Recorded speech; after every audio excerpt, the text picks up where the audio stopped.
अगर कांग्रेस पूरे भारत में जीत जाती तो वो मुंह में दही जमाकर पार्लियामेंट के अंदर बैठ जाती, क्योंकि उसे पता है कि हक और हुकूक जो शेड्यूल कास्ट और मुस्लिमों का छीनने हैं, हमें छीनने हैं। कांग्रेस ही वो पार्टी है जिसने मुसलमानों को अर्श से फर्श पे ला दिया, और कांग्रेस ही वो पार्टी है जो नूरा कुश्ती करती है देश को, संविधान को बचाने की। अगर हम कांग्रेस के ऑफिस के सामने अगर सवाल कर रहे हैं तो सवाल ये कर रहे हैं कि ईवीएम के विरोध में जब आप संविधान लेके सड़कों पर चलते थे, क्या आप संविधान को भूल गए हैं कि हम ईवीएम के विरोध में एक राष्ट्रीय आंदोलन तैयार करना चाहते हैं? और अब आप मुझसे सवाल पूछिए कि कांग्रेस का ही ऑफिस क्यों?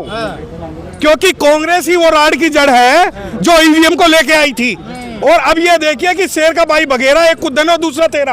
अगर कांग्रेस पूरे भारत में जीत जाती तो वो मुंह में दही जमाकर पार्लियामेंट के अंदर बैठ जाती, क्योंकि उसे पता है कि हक और हुकूक जो शेड्यूल कास्ट और मुस्लिमों का छीनने हैं, हमें छीनने हैं। कांग्रेस ही वो पार्टी है जिसने मुसलमानों को अर्श से फर्श पे ला दिया, और कांग्रेस ही वो पार्टी है जो नूरा कुश्ती करती है देश को, संविधान को बचाने की। अगर हम कांग्रेस के ऑफिस के सामने अगर सवाल कर रहे हैं तो सवाल ये कर रहे हैं कि ईवीएम के विरोध में जब आप संविधान लेके सड़कों पर चलते थे, क्या आप संविधान को भूल गए हैं? क्या आप भूल गए हैं कि ईवीएम का आंदोलन हमें लड़ना है? हाँ, अगर बहुमत से कांग्रेस जीत जाती तो यकीन मानिए ये वही क्लीन चिट देती जो आज भाजपा दे रही है। तो आप ये देखिए कि शेर का भाई बघेरा, एक कुदनो और दूसरा तेरा। और जो कांग्रेस है, मैं आपको एक बात बता दूं, हम क्यों इस प्रोटेस्ट में हैं। यकीन मानिए कि जलते घर को देखने वाले फूस का छप्पर आपका है, कि जलते घर को देखने वाले फूस का छप्पर आपका है, उसके पीछे तेज हवाएं आगे मुकद्दर आपका है। और तेरे कत्ल पे मैं भी चुप था, मेरा नंबर अब आया और मेरे कत्ल पे तू भी चुप है, अगला नंबर आपका है। तो यकीन मानिए जितनी भी ये बच्चा पार्टियां हैं आरएसएस की और संघ की, चाहे वो कांग्रेस हो, चाहे वो समाजवादी हो, चाहे वो आम आदमी पार्टी हो, उन्हें हम चैन से जीने नहीं देंगे। और यकीन मानिए ये लड़ाई ईवीएम से ज्यादा संविधान बचाने की है, क्योंकि जो ईवीएम है, गांधी बचा तो रहे संविधान। ना ऐसा संविधान नहीं चाहिए कि जब पार्लियामेंट में जाकर बैठ जाएं और विपक्ष का नेता चुनने की बात आए तो शेड्यूल्ड कास्ट का जो विपक्ष का नेता है उसे ना चुने, किसी मुस्लिम को ना चुने। ऐसा हमें नेता नहीं चाहिए जो बाबा साहब डॉक्टर भीमराव अंबेडकर साहब की स्टैचू पार्लियामेंट से हटा दी और किसी भी कांग्रेस के कार्यकर्ता ने उसके मुंह में जबान नहीं खोली। दूसरी बात, सुप्रीम कोर्ट ने एक गैर संवैधानिक निर्णय दिया दलविंदर सिंह का, जिसने जातियों में बांट दिया। जो कहते हैं बटेंगे तो कटेंगे, ये वही लोग हैं जो बांटने, काटने और छाटने का काम कर रहे हैं। तो आज अगर हम आज खुल के करेंगे तेरी जुल्म की मुखाफलत, तो वक्त का तख्ता नशीहा कोई खुदा नहीं। तो यकीन मानिए कि ये जो लोग हैं जो आज सत्ता में बैठ के शेड्यूल कास्ट, मुस्लिम, आदिवासी और माइनॉरिटीज का हक खा रहे हैं, हम इन्हें चैन से जीने नहीं देंगे। और ये जो लड़ाई है एक दिन की लड़ाई नहीं है। यकीन मानो कि जो ईवीएम है वो भी गैर संवैधानिक था, नोटबंदी थी वो भी गैर संवैधानिक था, कोलिजियम सिस्टम है वो भी गैर संवैधानिक है। और इन सभी गैर संवैधानिक व्यवस्थाओं के खिलाफ हम जो वकील हैं, अगर जरूरत पड़ी तो सुप्रीम कोर्ट में कोर्ट पहन के लड़ेंगे, और अगर जरूरत सड़कों पर पड़ी तो हम सड़कों पर भी हम आंदोलन करेंगे। बसपा को क्या दिक्कत है?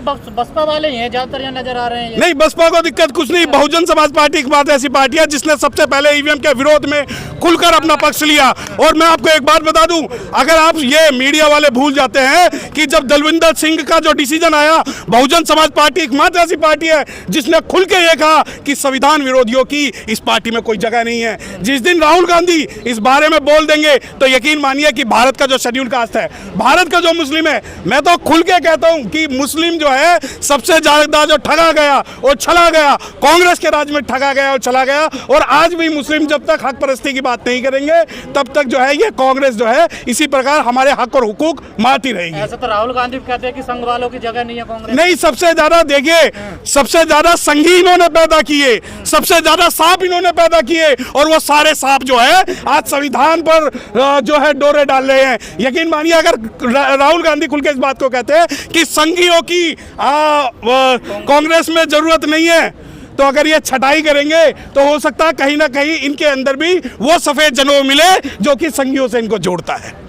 क्या आप नहीं, हम तो बिल्कुल विरोध करेंगे, हम विरोध कर रहे थे, करेंगे, और जब तक ईवीएम के खिलाफ हम एक राष्ट्रीय आंदोलन सहमति नहीं बना लेते, हम सड़कों पर दिल्ली में इनका जीना हराम कर देंगे। चुनाव आयोग कहता है निष्पक्ष चुनाव होता है। नहीं, चुनाव आयोग कौन, क्या चुनाव आयोग? एक बात मैं आपको बता दूं, चुनाव आयोग is not supreme in India, only parliament is supreme in India, only we the people of India are the supreme. और सुप्रीम कोर्ट अगर कल को ये कह दे कि नहीं जी अब ये पूरे भारत का जो राज है ये पंडे पुजारी चलाएंगे, तो क्या मैं सुप्रीम कोर्ट की बात मान लूंगा?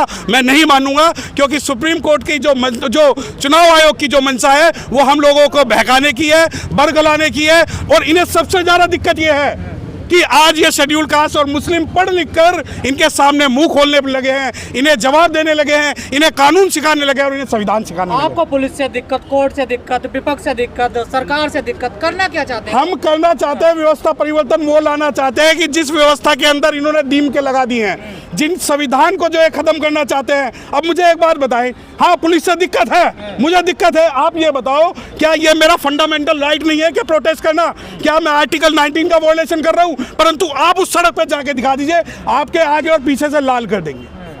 अब दूसरी बात कि हम पुलिस से क्यों नहीं डरते, क्योंकि हमारे पास एक बुलेट प्रूफ जैकेट है, ब्लैक कोट और संविधान जो हमें प्रोटेक्ट कर रहा है। अब आपको कोर्ट से दिक्कत, बिल्कुल है कोर्ट से दिक्कत। अगर कोई सुप्रीम कोर्ट का जज बैठ के ये कहता है कि रामचरितमानस और गीता के अनुसार न्याय होगा, तो मैं खुल के उसका विरोध करूंगा, क्योंकि ना तो न्याय रामचरितमानस के वजह से होगा, ना गीता की तरफ से होगा। अगर न्याय होगा तो संविधान के प्रावधानों के आधार पर होगा। अब आप मुझसे पूछे कि दिक्कत, बिल्कुल कल तक आप ये जो लोग हैं, ये जो कल तक लोग हैं पहले बैलेट पेपर छीन लेते थे, फिर इसके बाद में ईवीएम पे इन्होंने सिस्टम लगा दिया। अरे अगर आज चुनाव आयोग अगर ये कहता है कि ईवीएम ठीक है, तो जाके इलन मस्क को चैलेंज करे ना, जिसने इलन मस्क ने अभी जो पिछले महीने ट्वीट किया है कि yes it can be tempered and EVM is not solid proof of the ballot and India is the largest democracy of the world. तो अगर चुनाव आयोग इस बारे में कह रहा है,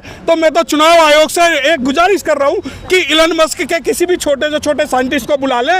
अगर इलन मस्क क्लीन चिट दे दे तो मैं भी मान लूंगा कि हाँ आपकी जो ईवीएम है वो वाजिब है और सही है और संवैधानिक।